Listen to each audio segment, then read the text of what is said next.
Steph Curry humiliated opponents 20 times. These are the times Steph Curry humiliated his opponents. Decide not to use it. Curry defender falls down, drops in a tree, and first up we got the Tom Curry made it 3-time all defensive player look like a rookie. This is how Curry does his magic. Legend has it Rudy Gobert is still searching for Steph, but what He just looks absolutely silly for trying to guard Steph here, and that nice finish, and the best part Curry did to Martin Gortat was even dirtier. Ain't afraid to humiliate anyone. Gortat trying to stay with Steph. Oh no. Faked him out and hit a three. Now you see him, now you don't. Now how many people lose a defender without dribbling? Not even the great LeBron James. It was Game 2 of the 2017 NBA Finals, and he had LBJ run around in circles, making him look like a fool. Man, you can see it in LeBron's eyes. This dude had enough. But look, embarrassing players is just what Curry does. It will matter if you're 8 inches taller and weigh 100 pounds more. See, back in 2018 during the NBA Finals, Steph Curry was going up against the Cleveland Cavaliers, and at the end of the third quarter, Curry and Kendrick Perkins had an altercation that will end the third quarter. Steph Curry and Kendrick Perkins talking to each other. Curry straight up asked this dude, "You ain't suiting up tonight, huh man?" Curry wasn't done there. He sung 5 3-pointers in a row and swept the Cavs. Curry answers right back. Curry back in the corner. Nice little fake, sets up another, got it again, dropping down. He's gonna have to put it up, launches it up, shot clock, damn. Curry is a savage.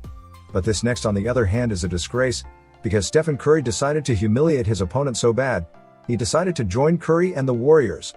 No one is safe around this dude, not even his own teammates.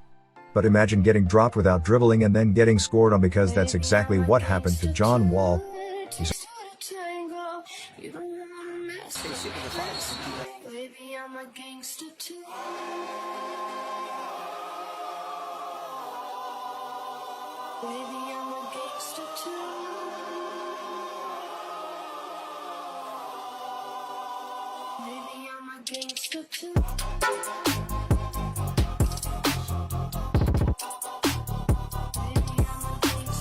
On fire tonight. Now he's on fire. Now this happened made this dude look like a professional diver.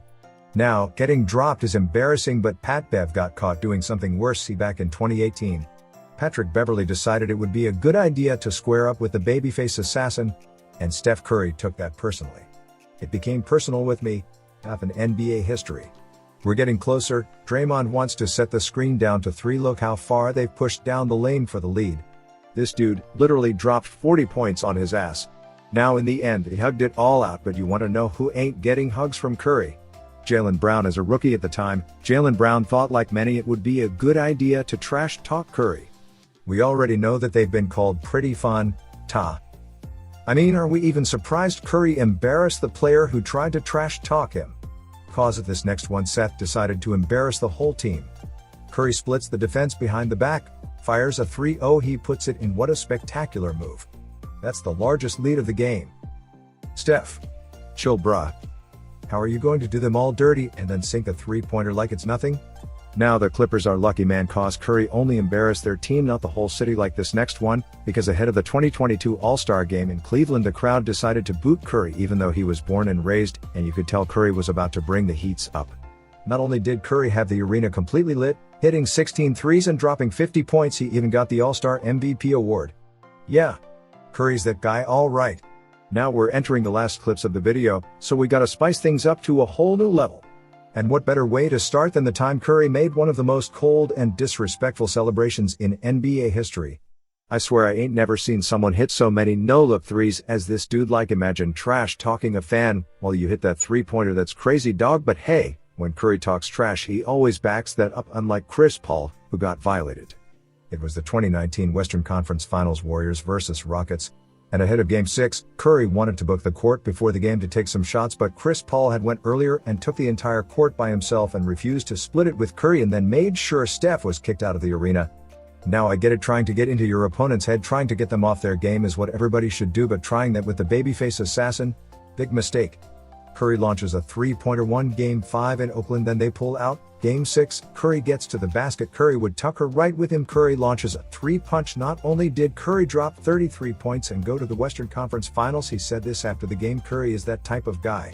Now if we're going to select one moment that defines Steph Curry's career as a basketball player, it's going to have to be this next one. Because what he did during the NBA season 2022 is something that will be written in the history book. See, every championship title Steph has won has always had a silver lining.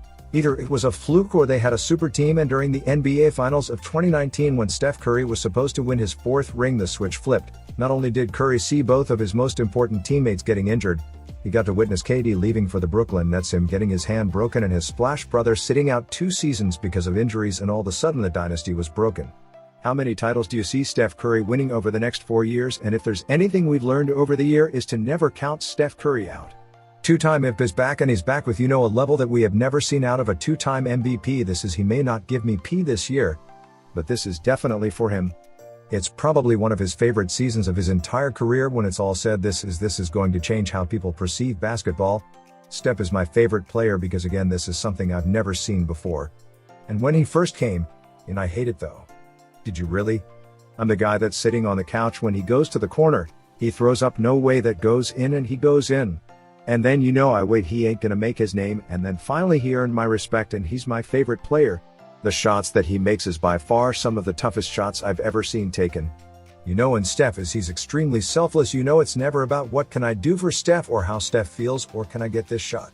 Steph now, obviously yes, he's going to shoot the ball, but his worry is always everyone else, and it's never me. Well, let me snap him in, come on man. This guy is from a different planet. He literally has an automatic sniper connected to his arm, and when he lets it go 9 times out of 10, sometimes 10 times out of 10 it does go in. So Steph Curry is the greatest shooter in the history of basketball, better than Reggie Miller, better than Ray Allen, better than Jason Terry as a shooter. Better, clearly. Remember some experts and talking heads putting up the big zero of how many championships we would have going forward because of everything that we went through. So